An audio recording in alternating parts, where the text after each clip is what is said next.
नमस्कार, स्वागत है आपका डेली इंसाइडर पर। मैं हूं आपके साथ अभिषेक पांडे। मेरा पानी उतरता देख मेरे किनारे पर घर मत बसा लेना, मैं समंदर हूं लौट कर वापस आऊंगा। ये यूं तो किसी फिल्म का डायलॉग है, लेकिन मौजूदा राजनीति में इसे पॉपुलर करने का श्रेय महाराष्ट्र के भारतीय जनता पार्टी के नेता देवेंद्र फडणवीस को जाता है और फिर महाराष्ट्र की राजनीति में खेला हो जाता है। देखिए हमारी एक स्पेशल रिपोर्ट। मेरा पानी उतरता देख मेरे किनारे पर घर मत बसा लेना। मेरा पानी उतरता देख मेरे किनारे पर घर मत बसा लेना, मैं समंदर हूं लौट कर वापिस आऊंगा। महाराष्ट्र की राजनीति में खेला हो गया, शिवसेना गई, बीजेपी का राज हो गया। शिंदे ने चली चाल, उद्धव ने मानी हार, दे दिया इस्तीफा, अब महाराष्ट्र में नया सवेरा। मेरा पानी उतरता देख मेरे किनारे पर घर मत बसा लेना। मेरा पानी उतरता देख मेरे किनारे पर घर मत बसा लेना, मैं समंदर हूं लौट कर वापिस आऊंगा। पिछले 10 दिनों से महाराष्ट्र की राजनीति में हो रहा खेला अब खत्म हो गया है। एकनाथ शिंदे की राजनीतिक विरासत के सामने ठाकरे परिवार को हार माननी पड़ी और फिर महाराष्ट्र के सीएम उद्धव ठाकरे को आखिर में इस्तीफा देना पड़ ही गया। तमाम चालू बयानबाजी, गुटों और बातचीत के बाद भी महाराष्ट्र की कुर्सी को ठाकरे नहीं बचा पाए और करीब 2.5 साल की सत्ता के बाद उन्हें घर वापस लौटना पड़ा।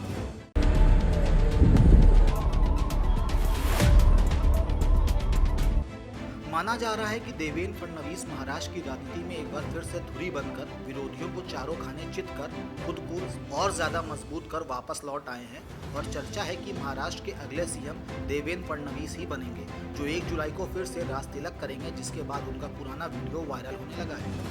मेरा पानी उतरता देख मेरे किनारे पर घर मत बसा लेना। मेरा पानी उतरता देख मेरे किनारे पर घर मत बसा लेना, मैं समंदर हूं लौट कर वापिस आऊंगा। आखिर इतना कुछ कैसे हुआ, हम आपको समझाते हैं। दरअसल महाराष्ट्र की सियासत में पहली बार ठाकरे परिवार का कोई सदस्य मुख्यमंत्री बना था। मराठा राजनीति में ये एक बड़ा घटनाक्रम था। महाराष्ट्र की सीएम की कुर्सी उस बाल ठाकरे के बेटे के हाथों में थी, जिसके इशारे पर महाराष्ट्र चलता था। लेकिन फिर शिवसेना पर आरोप लगा कि उसने कुर्सी के लिए अपनी विचारधारा ही दांव पर लगा दी। धीरे धीरे भ्रष्टाचार के आरोप लगे, 2 मंत्री जेल गए और खेला शुरू हो चुका था।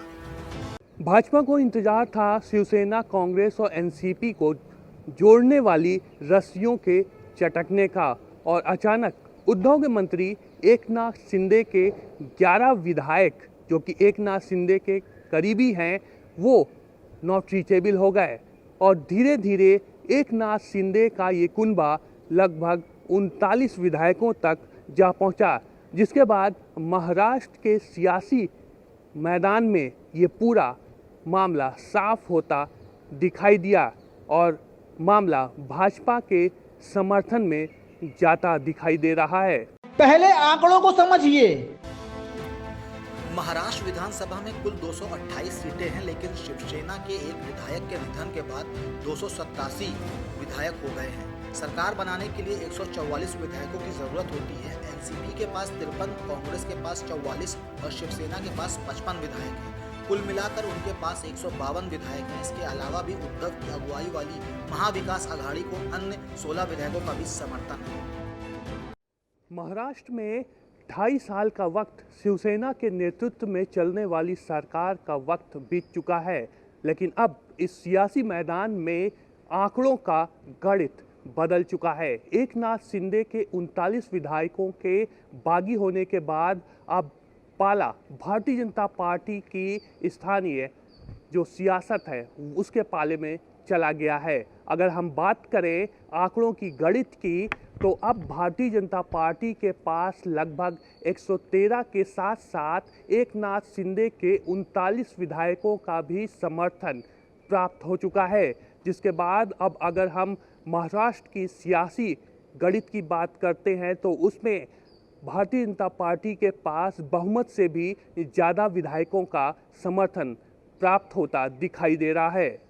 29 जून यानी कि बुधवार सुबह राज्यपाल ने सरकार को सदन में बहुमत साबित करने को कहा और इसके लिए 30 जून की तारीख फिक्स कर दी गई। एनडीए सरकार इस आदेश के खिलाफ सुप्रीम कोर्ट भी गई, लेकिन वहां से भी उन्हें राहत नहीं मिली। लंबी सुनवाई हुई और आखिरकार सुप्रीम कोर्ट ने 9 बजे फैसला सुना ही दिया कि फ्लोर टेस्ट गुरुवार को ही होगा। फडणवीस का मिशन पूरा हुआ और थोड़ी ही देर बाद उद्धव ठाकरे ने फेसबुक पर इस्तीफे का ऐलान कर दिया। Special report daily insider. UP और देश दुनिया की तमाम ताजा तरीन खबरों के लिए गूगल प्ले स्टोर से आज ही डाउनलोड करें हमारा तेजी से उभरता न्यूज ऐप डेली इंसाइडर।